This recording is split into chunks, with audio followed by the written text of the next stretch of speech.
Hi everybody, Sarah Harris here today, and today I wanted to talk about your core health and why it's foundational to your well-being. So when we have a functional core, we basically can stabilize the body, move more efficiently with less pain and injury. So when we move better, we live better. So I have a few questions for you. Do you feel unstable when you walk or trip and fall easily? Do you have nagging pains or chronic tightnesses that just won't go away? Are movements such as lunging, walking, squatting painful or challenging?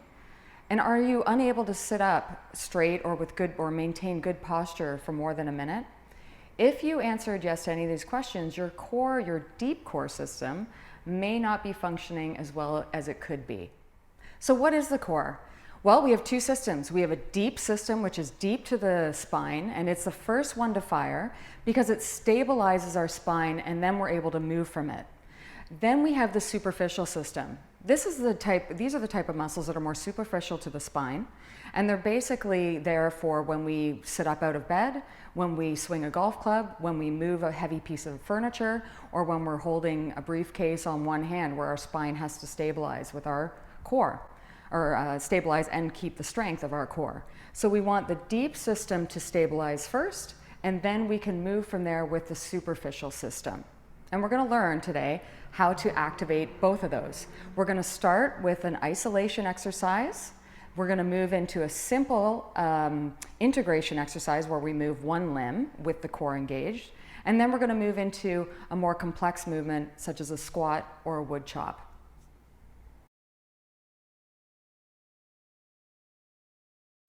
So let's first isolate our core muscles. My mentor, Evan Osar, taught me about the Thoraco pelvic canister. When we align our thorax vertically over our seat bones or our hips in the correct way, we create a pressure system and an alignment of our deep core system. So this is an isolation exercise first, and it's very simple. It's basically correcting your posture with breathing. So what you're going to do is you're going to find your seat bones.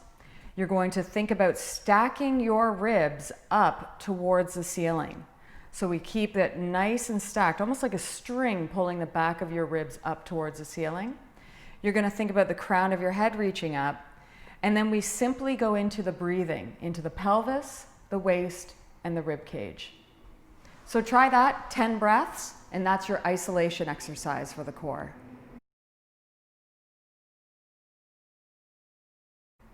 So next is how we learn to integrate our deep core system with movement. We're going to do that just with the legs. Very simple exercise. So this is the heel drag exercise. Basically what I'm going to get you to do is align your canister by keeping the ribs kind of pulled up at the back, down in the front, with your seat bones wide and your head supported. You're going to draw the belly button in gently as you breathe, and you're going to feel a wall pull up into your hands at the sides of your body here. That's your deep core muscle called the transverse abdominis muscle, one of them. So as we're breathing, you're going to kind of lift your toes and you're going to slide your foot away from the body and pull it back as you keep this muscle activated. And as you can see, nothing changes here. My hips don't move and my core and my rib cage doesn't move. My leg is moving in the socket. So this is how we've learned to isolate, and now we're integrating it with a movement.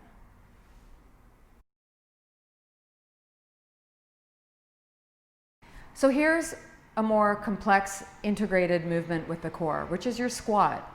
So what you're going to keep in mind is that you're able to keep that thoraco pelvic canister as you squat. So if you have any pain when you squat, please don't do this. Try the other exercises first. This is more of an advanced exercise for the core. So with your feet about wider than hip width apart, you're just going to start on a chair, because I like that we can start on a chair because then you can really feel you're bending from the hips.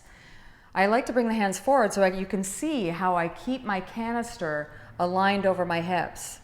I'm going to slowly inhale to rise, and I'm going to feel the core stay where it is. You can feel a slight draw in of the belly button, and then very slowly come all the way down, maintaining that canister.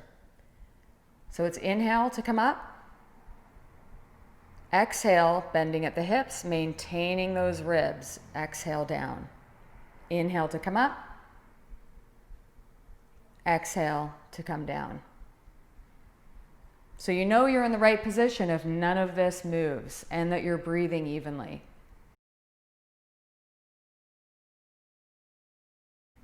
So I just wanted to give you an example of what a very complex movement, it's called the Woodchop, would look like. So please don't try this if you've never done it before. Come see a professional like myself so we can teach you how to do these movements. So what it looks like is we maintain that canister position again, and we also maintain the breathing as we move through this movement.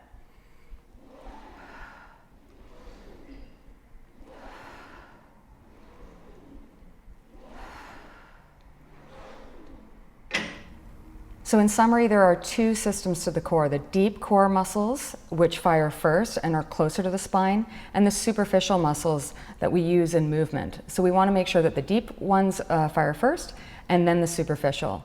If you want more help on this, please contact me at wellnessdesign.ca. And if you think that your friends might find this helpful, please forward it on.